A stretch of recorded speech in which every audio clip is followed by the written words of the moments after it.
Bem-vindo ao nosso canal no Spotify. Você ouvirá agora uma mensagem do nosso pastor Daniel Ventura. Deus o abençoe e fale ao seu coração. Quero convidar você a acessar a sua Bíblia, seja aí no formato analógico ou digital, na carta que o apóstolo Paulo escreve aos Efésios, capítulo 3, verso 20. Efésios, capítulo 3, verso 20. É um texto conhecido, é um texto que já foi por nós cantado, sabemos muitos de nós citá-lo de cor, e talvez esse seja o grande desafio dos textos conhecidos, é que acabamos por passar por esses textos perdendo um pouco da singularidade ou daquilo que, de fato, o autor quis tratar quando cunhou essas palavras. E eu penso que esse trecho do capítulo 3 da carta do apóstolo Paulo aos Efésios seja um desses tão conhecidos textos e que, vez por outra, faz necessário que voltemos a ele e possamos jogar luzes para que então compreendamos o sentido real dessas palavras, não só para os ouvintes de Paulo à época, mas sobretudo a nós como Igreja do Senhor Jesus nesse tempo. Então quero ler com você Efésios capítulo 3, verso 20. Eu leio na Nova Versão Internacional e é o texto que projetado está para que aqueles que porventura não possuam um exemplar das Sagradas Escrituras possam também acompanhar a leitura da palavra de Deus. Diz-nos assim, então, Efésios capítulo 3, verso 20. Aquele que é capaz de fazer infinitamente mais do que tudo o que pedimos ou pensamos, de acordo com seu poder que atua em nós. Que Deus nos abençoe em sua palavra. É muito comum algumas pessoas, ao lerem essas palavras de Paulo, no verso 20 do capítulo 3 de Efésios, ter uma interpretação e um entendimento aplicando essas palavras à experiência da oração. E alguns, quando leem esse texto, imaginam Deus longe, distante, lá nos céus, sentado no seu trono, aguardando que nós aqui, na nossa realidade, no nosso cotidiano, possamos então, prostrados diante das circunstâncias e das situações, clamarmos a Deus, e aí então, ao ser clamado, ao ser chamado, Deus então deixa o seu trono de graça e vem em nossa direção. É como alguém se colocar de joelhos e dizer: Deus, o Senhor é capaz de fazer infinitamente mais.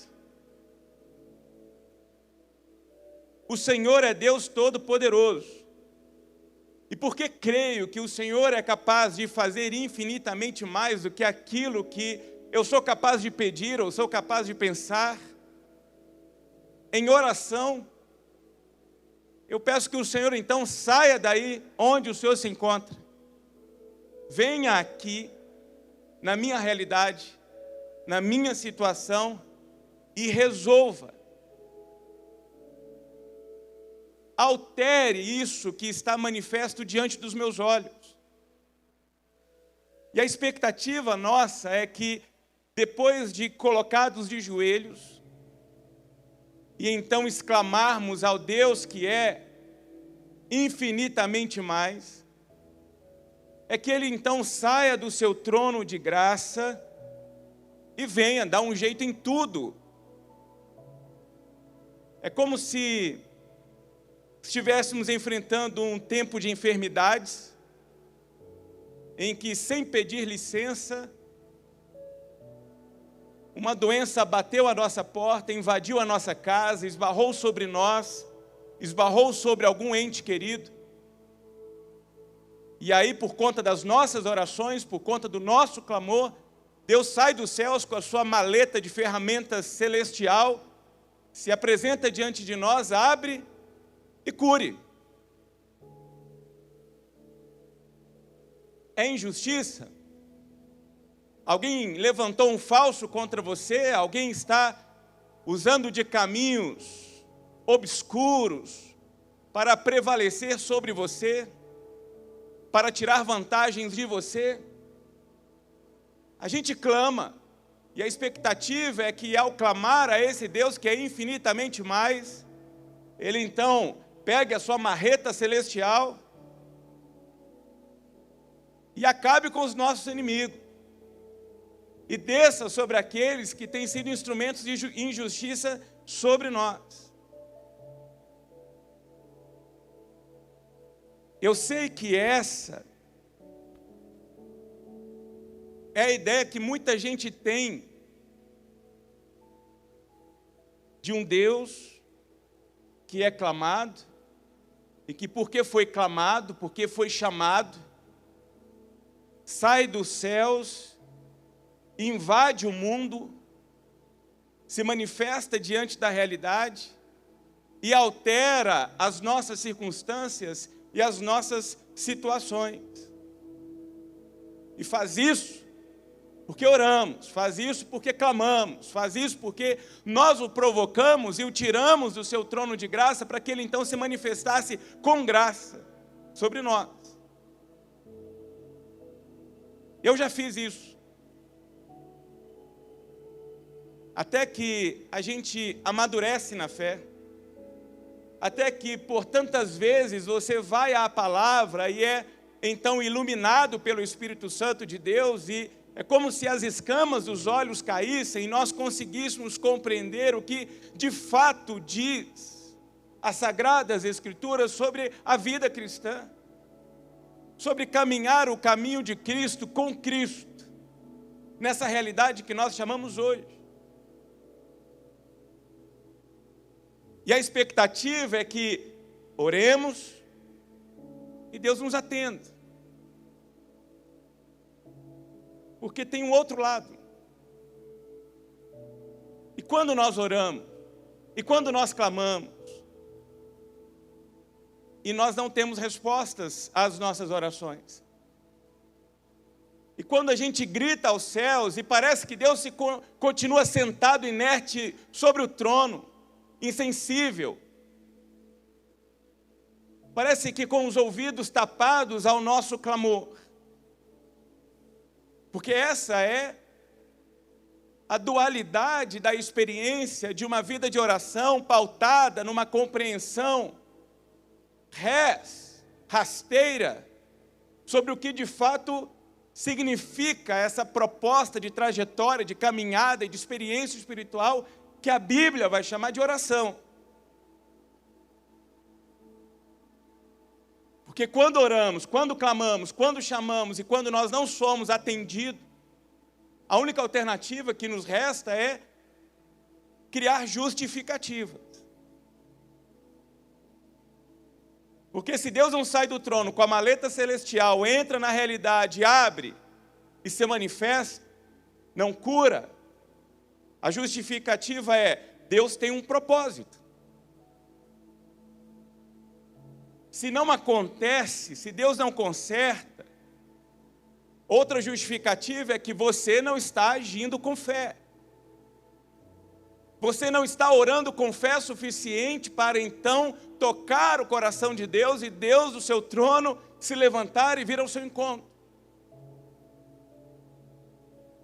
Ou outros, à semelhança dos amigos de Jó, se dirigem a nós e dizem: olha, se não está tendo a oração atendida, dá uma perscrutada aí no seu coração, na sua história, no seu passado, e tente descobrir, porque certamente há algum pecado oculto aí.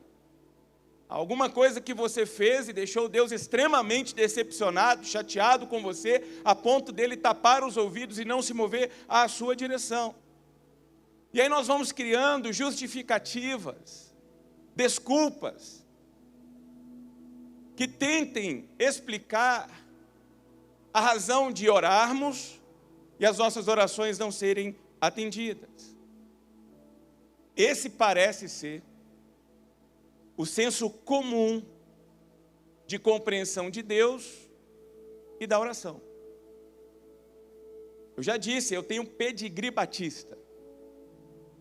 Eu só não nasci literalmente dentro do auditório de uma igreja porque eu nasci num dia que não tinha culto.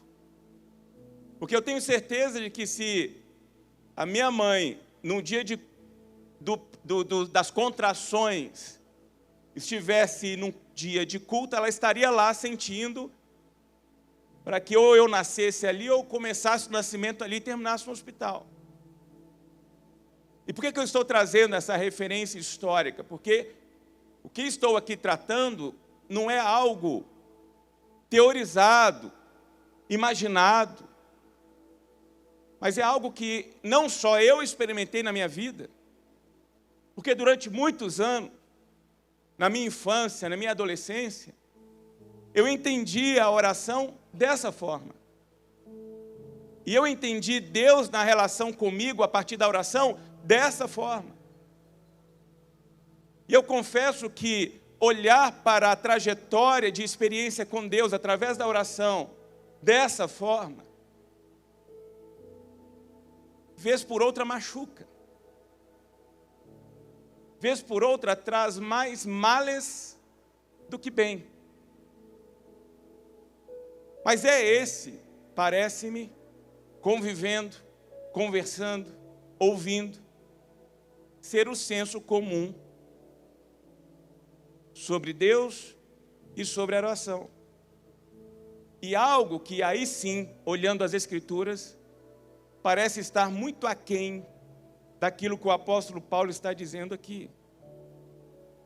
Porque Paulo é claro ao declarar que Deus é um Deus de poder,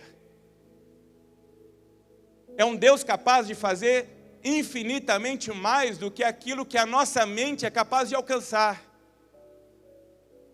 O apóstolo Paulo está aqui ratificando as qualificações espirituais a respeito do Deus a quem servimos, dizendo, este Deus é extraordinário. Mas parece, quando leio essas palavras do apóstolo Paulo, parece que ele não consegue olhar e acreditar que esse poder, dito inclusive por ele mesmo, esse poder não é algo que age fora de nós. Parece que o apóstolo Paulo está dando uma outra compreensão a nós a respeito da manifestação do poder de Deus sobre nós. Não é um poder que age fora de nós, mas é um poder que age dentro de nós, a partir de nós. Releia o texto. Ele, Deus, Ele é capaz de fazer infinitamente mais do que aquilo que somos capazes de pedir ou pensar, de acordo com o quê? Ele é capaz de fazer infinitamente mais, de acordo com o seu poder, que atua onde? Que atua onde? Em nós. Perceba, não é um poder que atua em nosso lugar. É um poder que atua em nós.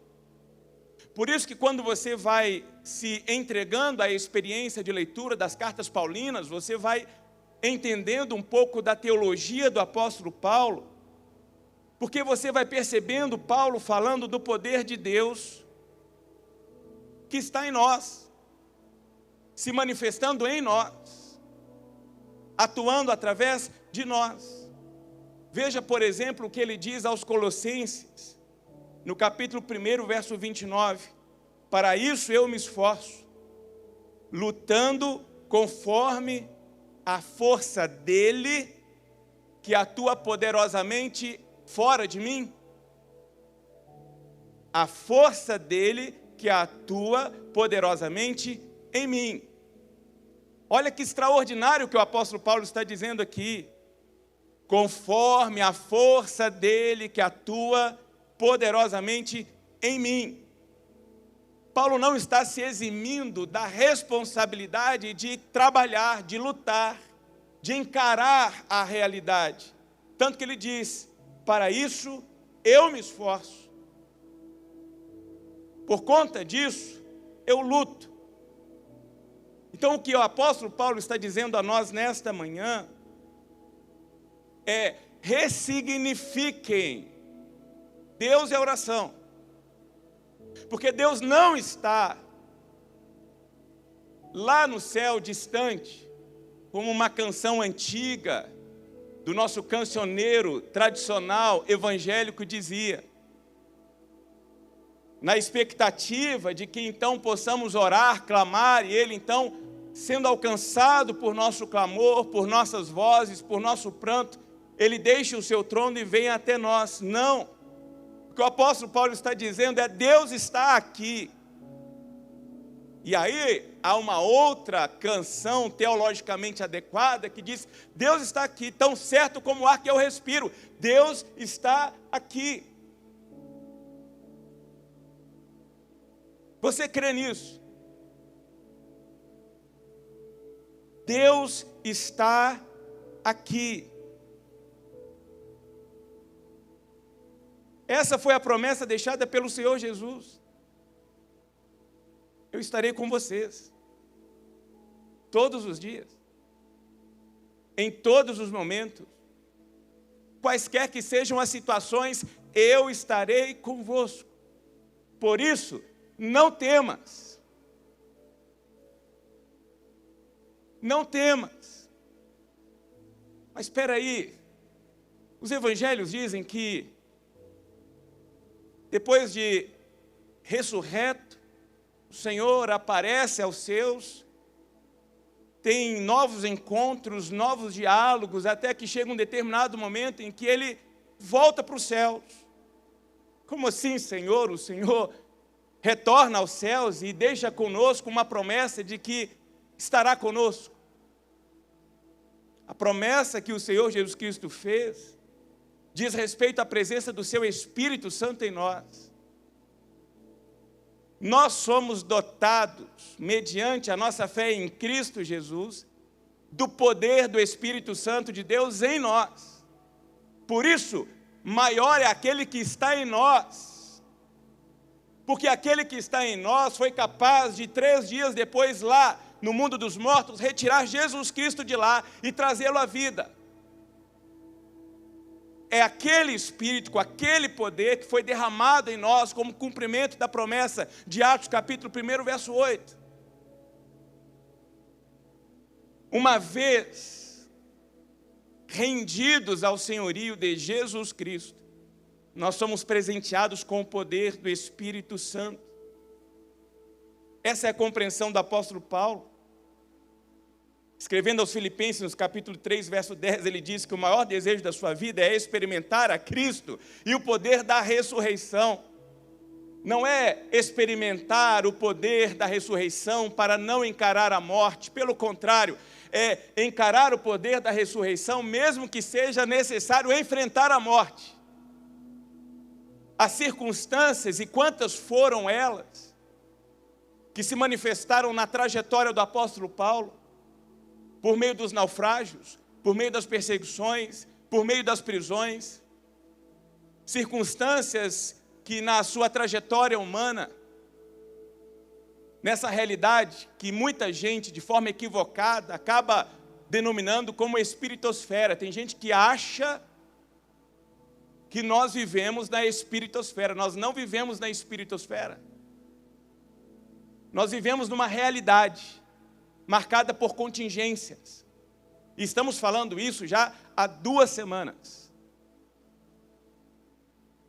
Porque tem gente ainda com diálogos desprovidos de uma racionalidade adequada e de uma espiritualidade sadia, lendo os eventos que têm acontecido no mundo, e em especial no nosso país, com destaque a tragédia, a catástrofe que tem marcado esses últimos dias o nosso país sobre o estado do Rio Grande do Sul, tentando dar respostas descabidas de uma saúde mental e espiritual, porque não compreendem que nós estamos inseridos na atmosfera, na realidade física, não projetada por Deus. É bom lembrarmos disso. isso que nós estamos vivendo não é projeto de Deus. É consequência de um dia a humanidade, a partir dos nossos pais primeiros, decidirem viver desconectados da fonte da vida. Porque foi isso que aconteceu em Gênesis capítulo 3. Foi o ser humano olhar e dizer o seguinte, eu sou capaz de viver sem Deus. Eu sou capaz de viver desconectado de Deus. Não existe possibilidade de experimentar da vida, vida abundante, vida plena, vida permanente, vida eterna, desconectado de Deus. Não há. E por consequência do ato, a partir do livre-arbítrio e da decisão de eu vou viver sem o Senhor, para que aquele casal não tocasse na segunda árvore e se mantivessem daquela forma de modo eterno, são expulsos. Para que então, a partir da sua expulsão, Deus reescrevesse o seu projeto a partir da pessoa de Jesus Cristo. E aí Jesus vem, abre um novo e vivo caminho, para que então, passando por esse novo e vivo caminho, nós pudéssemos ter a possibilidade de resgatar e de experimentar de modo definitivo da vida que Deus tem para nós.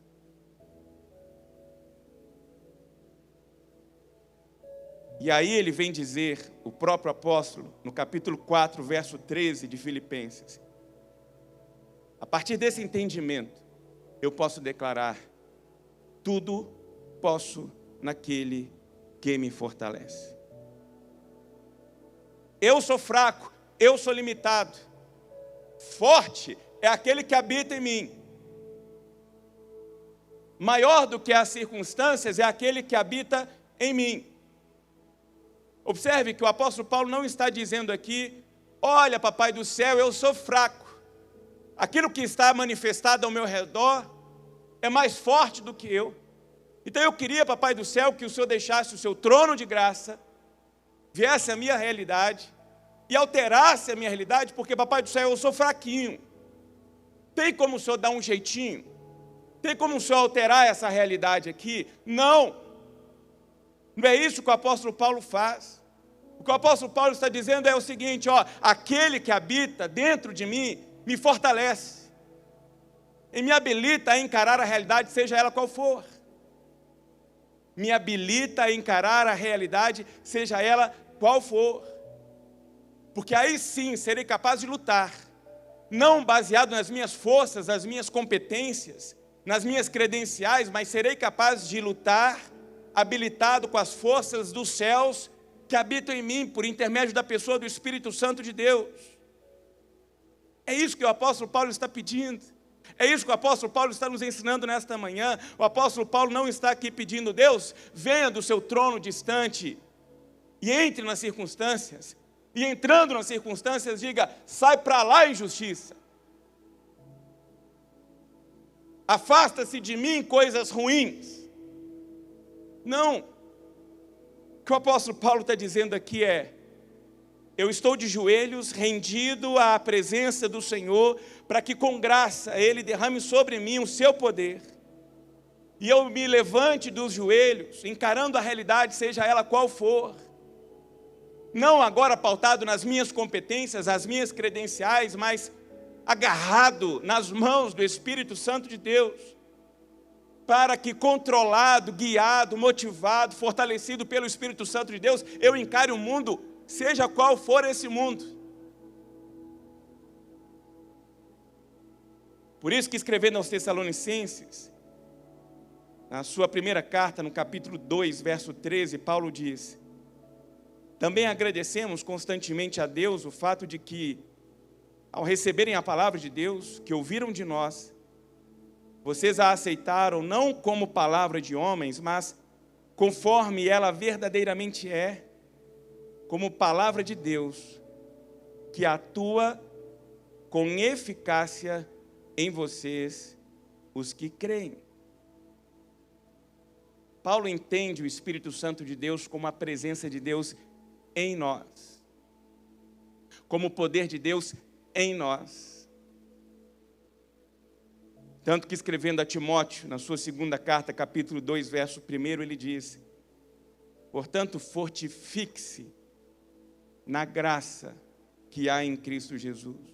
Coloque-se de joelhos e diga: Senhor, essa é a situação. Senhor, essa é a circunstância. E o que eu clamo em nome de Jesus é que o teu Espírito, ele transborde de dentro de mim,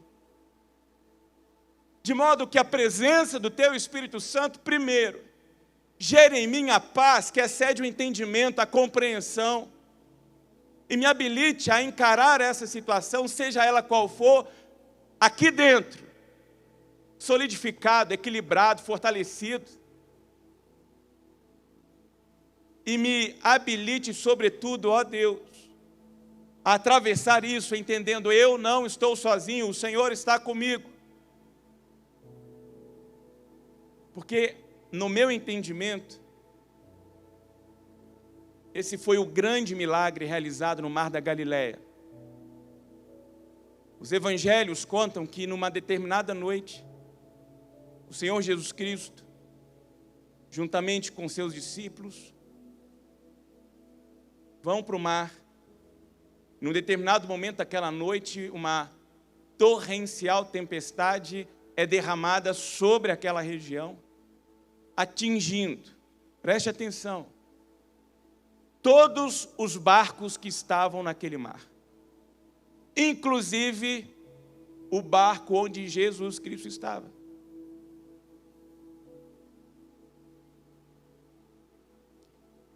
Essa ideia de que eu tenho Jesus e com Jesus eu não vou ter problema é uma ideia diabólica, antibíblica. Porque a afirmação das Escrituras é: fica firme, tem de bom ânimo, porque vocês vão ter tribulação, problema, perseguição. Fizeram isso comigo, é garantido que farão com vocês também. Mas tem de bom ânimo. Eu venci. E o meu poder será manifestado sobre vocês quando descer sobre vocês o meu Espírito. E aí vocês serão capazes de encarar qual seja a realidade. E naquela noite, estão lá os discípulos incomodados, porque a chuva cai, as águas invadem o barco, e o incômodo deles é, no meio daquele tumulto, no meio daquele caos, olharem, perceberem que Jesus Cristo está dormindo. Como assim? O senhor deve estar de brincadeira. O senhor não está vendo tudo desajeitado, o caos se manifestando? Como que o senhor tem coragem de dormir em meio a tudo isso? Aí eles acordam o Senhor Jesus e ele se levanta e olha para os seus discípulos e dizem: homens de pequena fé. E aí ele manda a chuva parar, calma o mar. E aí a gente, vez por outra, tem uma interpretação, uma leitura parcial dessa narrativa. Porque no meu entendimento, o maior milagre naquela noite não foi manifestado sobre as forças naturais. Porque existe uma razão da construção da narrativa. E se vocês acompanharem os evangelhos, nós temos ali uma manifestação sinalizando Jesus como Messias, por conta dos episódios que acompanham a narrativa, desde o seu poder sobre a morte, o seu poder sobre a natureza, como também logo em seguida, do outro lado, o seu poder sobre o espírito imundo. Há uma razão de ser contado dessa forma, mas no meu entendimento, o maior milagre que nos é entregue naquela narrativa é a condição e a habilitação que o Senhor Jesus Cristo demonstra por intermédio da sua vida de sermos capazes de dormir em meio às tempestades. Porque pode ser que as tempestades não passem. Pastor Juraci está aqui conosco, e lá da época do pastor Juraci tinha uma canção que lá no berçário ele cantava: com Cristo no barco tudo vai muito bem, vai muito bem, vai muito bem, com Cristo no barco tudo vai muito bem, e passa o temporal. Vocês já aprenderam isso comigo. Com Cristo no barco, vai tudo bem, porque o Senhor está conosco. Não há nada melhor do que a presença do Senhor conosco. Mas nem sempre a tempestade passa. Coloque isso no seu coração. O próprio apóstolo clama ao Senhor: Senhor, tem uma tempestade que se manifesta por meio de um espinho na carne. Tira. E o Senhor olha para ele e responde: não. Não. A minha graça te basta. O próprio Senhor Jesus, agonizando no Getsemane, faz 3 orações e recebe resposta às suas 3 orações, um silêncio absurdo, a tal ponto em que o Senhor Jesus Cristo diz: se o Senhor tem plano B, C, D, põe em execução, porque, olha, de verdade, se depender de mim, eu vou pular fora. Todavia, eu me submeto à tua vontade.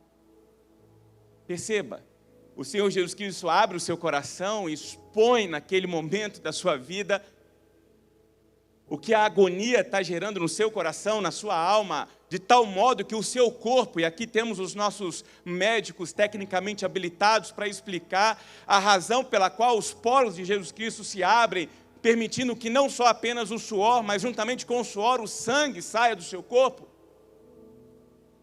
E ali, diante da aflição, da situação e da circunstância que impera diante dele, da sua vida,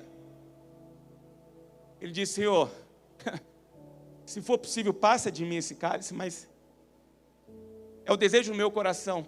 Mas no final de tudo, eu quero me submeter à tua vontade. Esse é o nosso desejo, por meio do entendimento da palavra de Deus nessa manhã, para que compreendamos que a graça do Senhor manifesta sobre nós por meio do seu Espírito que nos habita. É o maior e melhor presente que os céus nos deram, para que sejamos capazes de encarar as tempestades quais forem, certos que, mesmo que elas não cessem, aquele que está em nós é maior do que qualquer tempestade. Isso basta.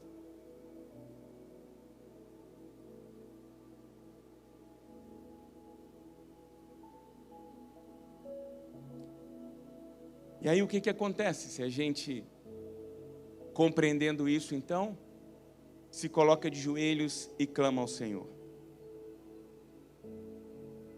Vai mudar? Olha o que a gente tem descrito aqui. 2 Timóteo capítulo 2. Deus não vai resolver tudo para nós. Nós vamos ter que trabalhar. Ele diz: fortifique-se na graça que há em Cristo Jesus. E aí no versículo 3 ele vai dizer: e suporte comigo os sofrimentos, como bom soldado de Cristo Jesus. Suporte comigo os sofrimentos. Eles se farão presentes na nossa travessia. Mas Paulo, peraí, se eu tiver com o Espírito Santo de Deus, as aflições vão passar? Não. Você precisa encarar as batalhas da sua travessia por essa vida como um bom soldado. Paulo, quando eu estiver cheio do poder de Deus, a minha trajetória profissional será bem sucedida? Não necessariamente. Você terá que trabalhar como um bom lavrador. Está lá no versículo número 6. O lavrador trabalha arduamente. Faça a sua parte, meu querido. Seja honesto nas suas negociações. Seja correto nas suas ações. Ó Deus, mas se eu orar e se eu clamar, o Senhor vai me dar habilitação por meio do seu Espírito Santo em mim para andar sobre as águas? Não necessariamente. Será necessário que você faça a sua parte. Por quê? Porque o poder de Deus se manifesta sobre nós, não atua fora de nós, atua em nós. E talvez o texto que tira de nós essa compreensão do poder de Deus que atua em nós e não fora de nós, seja o texto igualmente lido de forma parcial, seja o de Romanos capítulo 8, verso 28, que diz que sabemos que todas as coisas contribuem juntamente para o bem daqueles que amam a Deus.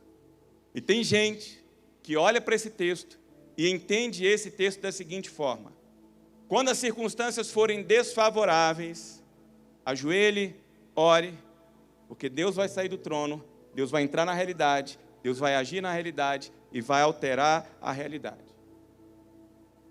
Quer um exemplo? Imagina você indo para o aeroporto. E a gente sabe disso, porque nós que moramos na Serra e temos que alcançar o aeroporto, tudo é possível no meio do caminho. Você saiu com um tempo de antecedência, mas do nada aconteceu alguma situação que travou o trânsito na Washington Luiz. Aí você entrou na linha vermelha, a situação que estava vermelha ficou preta. E aí você percebe que não vai dar para chegar em tempo no aeroporto. Aí você está lá dentro do carro, desesperado, desesperada, e aí você começa a orar. Deus, que em nome de Jesus, por meio do poder do Teu Espírito Santo, caia uma nevasca sobre o aeroporto Santos Dumont agora. Feche o aeroporto, atrase os voos para que eu consiga chegar em tempo. Ou então, algo mais fácil. Senhor, faça agora, em nome de Jesus, se manifestar uma diarreia no piloto, para que não tenha tempo dele ligar a aeronave e sair, e aí eu consiga chegar. Faz sentido um negócio desse? Vocês acham que não, né? Vocês acham que não. Interessante isso. Porque tem gente que acha razoável, por exemplo, você está com o aniversário do seu filho planejado para sábado à tarde. E aí começa uma corrente de oração na família. Deus Todo-Poderoso, Criador dos céus e da terra, que em nome do teu filho Jesus não chova sábado de 11 às 16 horas, porque eu tenho uma festa do meu filho para fazer. Não se manifeste, não levante a sua mão, mas eu sei que aqui entre nós tem gente que já fez esse tipo de oração. Amanhã nós temos a programação, vamos orar para não chover. É verdade ou não é? É óbvio. Agora você imagina a situação. Você está orando para Deus não mandar chuva na hora do aniversário, do outro lado da cidade tem um camponês orando para Deus mandar chuva, porque ele está com a plantação lá e tem que chover. A fácil é só Deus fazer o seguinte, pôr uma nuvem em cima da festa e pôr outra nuvem em cima do camponês. Percebe o que nós somos capazes de fazer com a oração? Aí a gente vai lá para a NVI, que nos sugere uma retradução de Romanos 8, 28, da seguinte forma: sabemos que em todas as coisas Deus age juntamente com aqueles que o amam para trazer à existência o que é bom. Não é Deus que vai alterar as circunstâncias. É Deus que vai agir juntamente conosco para que sejamos capazes de, no meio das circunstâncias e das situações, se movimentar e gerar por meio dos nossos movimentos resultados bons. A começar em nós. Porque pode estar tudo um caos. Se dentro de nós está tudo bem, excelente, é suficiente. Porque eu estive lá no Rio Grande do Sul, e eu não tenho condições e coragem de abraçar uma família daquelas que perdeu tudo. Fica firme, porque tudo contribui para o bem daqueles que amam a Deus. Isso aqui é propósito de Deus para a sua vida. Creia, porque a vontade de Deus ela é pura, perfeita. Você pode não estar entendendo nada, mas olha, isso aqui é plano de Deus, é propósito de Deus. Desculpa, mas eu, Daniel, não consigo. Não consigo. Eu prefiro abraçar aquela pessoa, olhar para aquela circunstância e dizer tragédia. Tragédia. Mas eu estou aqui, e assim o fiz. Saí do Rio de Janeiro às 6 horas da manhã para ir para o aeroporto. Descemos lá em Florianópolis, rodamos quase 7 horas de carro, para estar com os pastores lá, olhar nos olhos de cada um daqueles pastores que perderam tudo. Tudo. Há alguns dos nossos amigos pastores que estão lá, a água ainda está meia parede nas suas casas. Ainda está meia parede nas suas casas. E o meu propósito foi chegar lá, olhar para eles e dizer: nós estamos juntos. Eu estou aqui para dizer que nós vamos passar por isso juntos. Eu estou aqui para dizer que nós, os irmãos em Cristo, a igreja do Senhor Jesus, vamos dar as mãos a vocês e vamos ajudar vocês a reconstruir a vida de vocês mesmo diante desse caos. É para isso que eu vim aqui, dar as mãos e dizer, nós estamos juntos como família do Senhor Jesus. Aí é o cumprimento de Romanos 8:28, de Deus agindo juntamente com aqueles que o amam, para então, no meio do caos, trazer à existência o que é bom, trazer à existência a solidariedade, a bondade, a compaixão, o amor, porque é isso que a gente está vendo lá. Porque há uma pergunta que paira em meio às tragédias, onde está Deus? Onde está Deus no Rio Grande do Sul? Deus está lá, de forma visível, palpável, nas mãos, nos abraços, nas horas sem medidas de entrega, de solidariedade. Está lá, fazendo milagres. Eu lembro que eu fui num supermercado comprar carne para as pessoas que estavam lá servindo. E aí o rapaz perguntou, para que é isso aí? Eu falei, isso aqui é para a gente ajudar um grupo de voluntários que está trabalhando lá na igreja tal. Aí ele pegou, tinha lá, eu nunca vi tanta carne na minha vida, ele pegou o tipo de carne lá, pá. Aí ele procurou a que pesava menos, colocou todas as demais na caixa e passou todas com o preço da menor. Eu olhei para aquilo, olhei para a pessoa que estava do meu lado, pensei comigo. Aí daqui a pouco, vem lá um filé mignon, aí ele pega o A100, passa o filé mignon e computa o menor quilo do A100 para todo o filé mignon que passou. Eu olhei para aquilo e falei assim, gente, o que está acontecendo aqui? Aí depois que nós saímos, tinham duas pessoas comigo, eu perguntei para elas, vocês viram o que aconteceu ali? Aí um rio olhou para mim e falou, eu vi. Deus fez o milagre da carne. Uma conta que eu achei que fosse dar R$3.500, deu R$1.000. Eu falei, eu vi também. Eu vi uma pessoa sendo um instrumento de bênçãos e de transformação da realidade que é o caos, por meio da manifestação do bem, do amor, da solidariedade, da compaixão, da fraternidade. Percebe como muda por completo os nossos corações, as nossas mentes e os nossos olhares? É por isso que o apóstolo Paulo vai se chamar de cooperador com Deus. E olha, eu proponho esse exercício. Depois que Deus fez Adão, o elemento masculino da criação, tudo que ele faz em prol da humanidade, ele faz em parceria com a humanidade. A própria constituição do elemento feminino é realizado na ação conjunta do divino homem. É Deus pegando uma parte do homem criado para que então, na conjunção do divino homem, formasse o ser feminino. E dali até hoje, tudo que Deus faz na realidade, Ele faz em parceria com a humanidade. O próprio Senhor Jesus é prova, talvez a maior prova disso, do Deus que deixou o seu trono de graça, se transformou em homem, e na condição de homem, abriu a janela do mundo dos homens, para que fosse então reconectado o nosso coração enquanto humanidade com o coração de Deus. É uma obra de 4 mãos. É uma obra de 4 mãos. Esse sempre foi o desejo de Deus. Quando Ele nos criou, Ele colocou a realidade criada diante de nós, humanidade, e disse o seguinte, olha, cuidem, administrem, nomeiem a criação, toma conta de tudo isso. Algo reforçado pelo salmista lá no Salmo 115, os céus são do Senhor.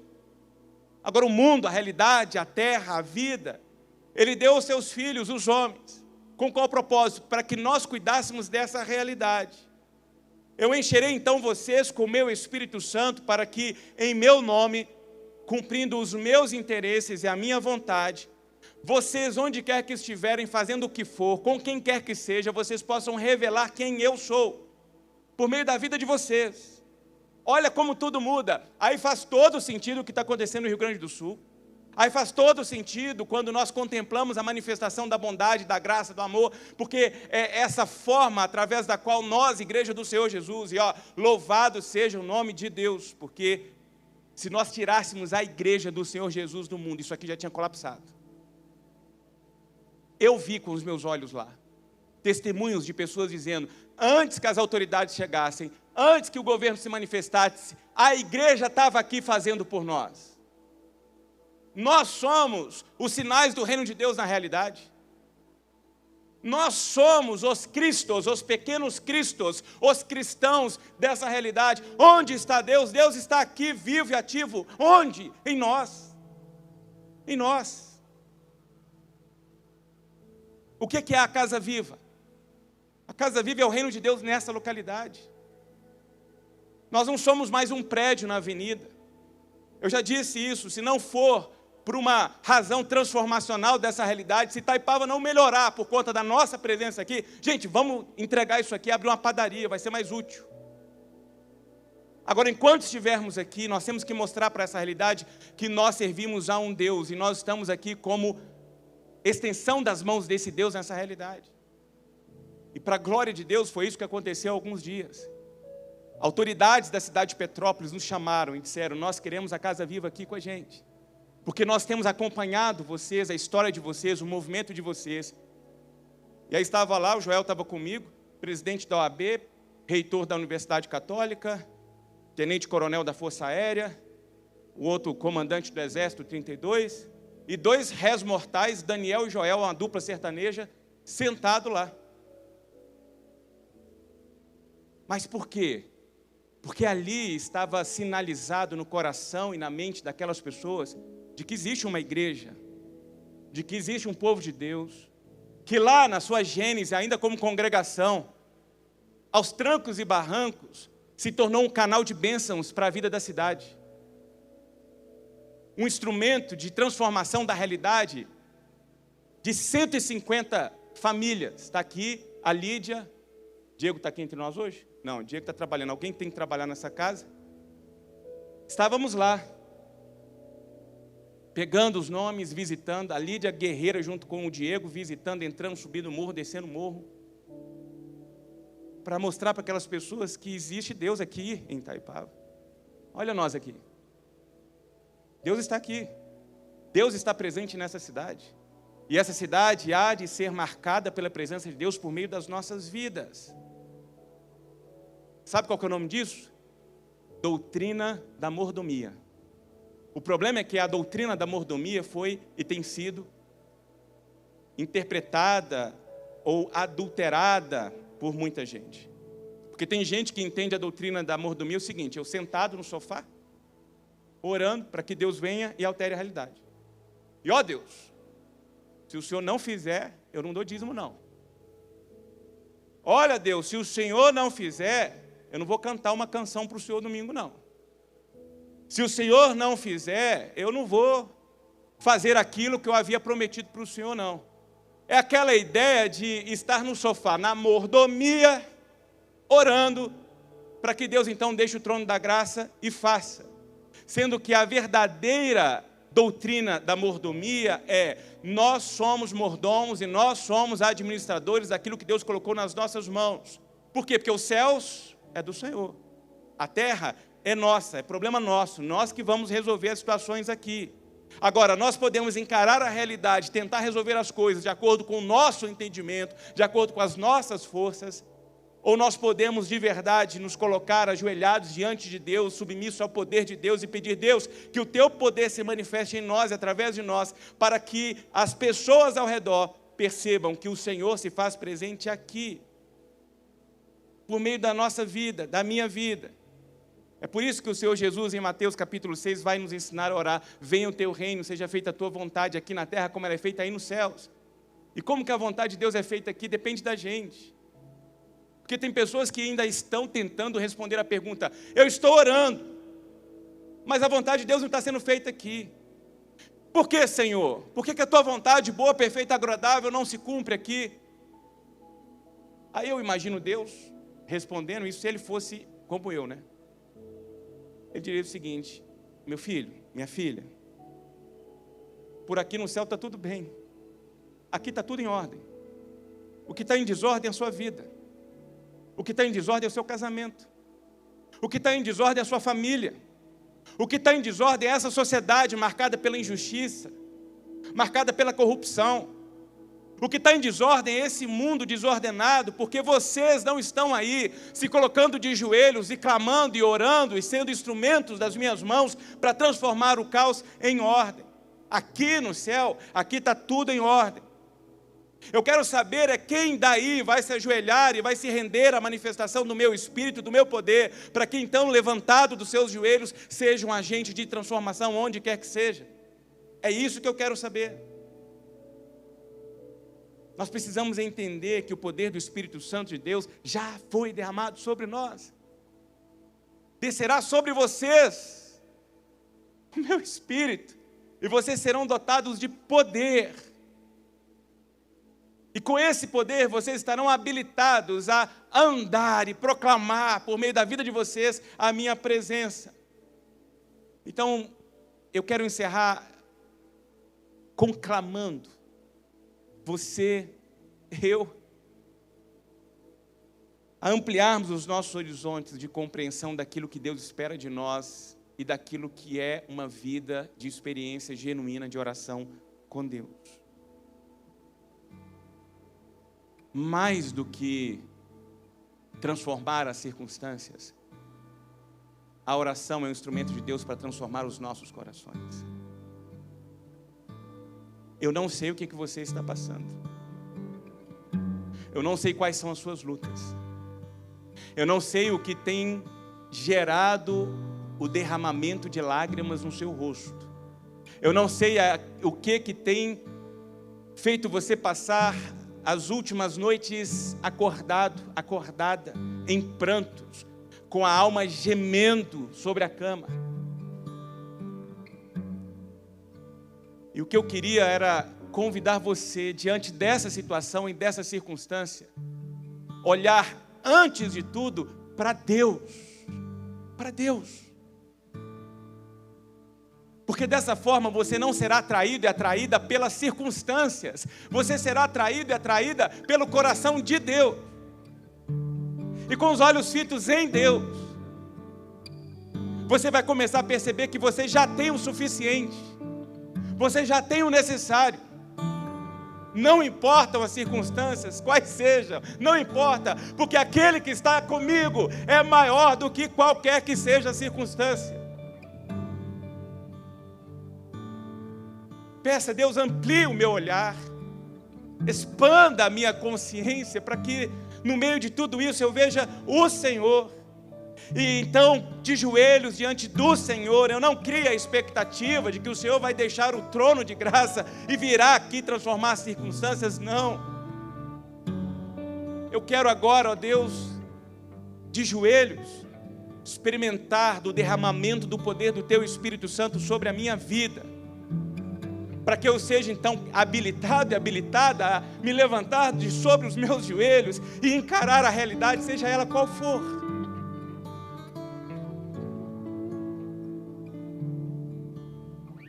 Mas pastor, você está dizendo que vai ser resolvido? Eu não estou dizendo isso. Mas e se não for resolvido? Se não for resolvido, gente, a gente conversa nos céus. Porque, de fato, nem tudo aquilo que nos aflige será resolvido.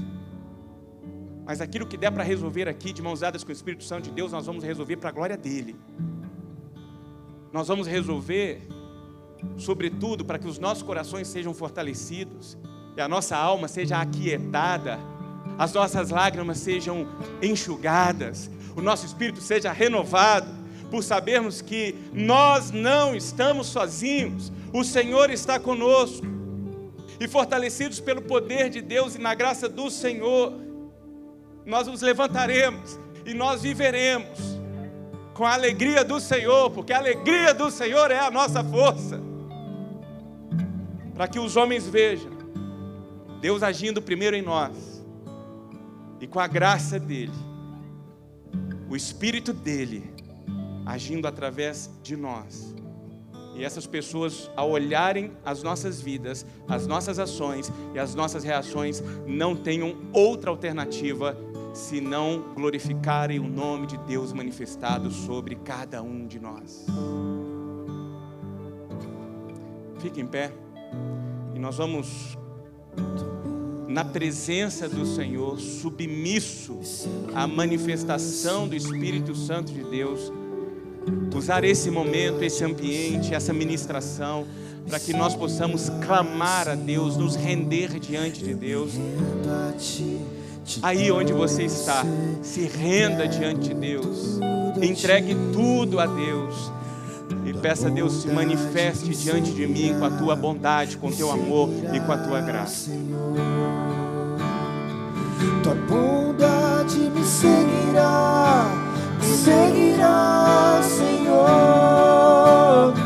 Tua bondade me seguirá, Senhor. Eu me rendo a ti, te dou meu ser, entrego tudo a ti.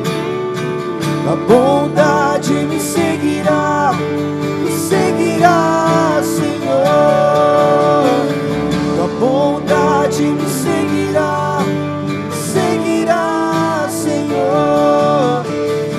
Tua bondade me seguirá, Senhor. Eu me rendo a ti, te dou meu ser, entrego tudo a ti. Tua bondade me seguirá, Senhor, pois és fiel em todo tempo. Em todo tempo tu és tão bom. Com todo o fôlego que tenho, eu cantarei da bondade de Deus.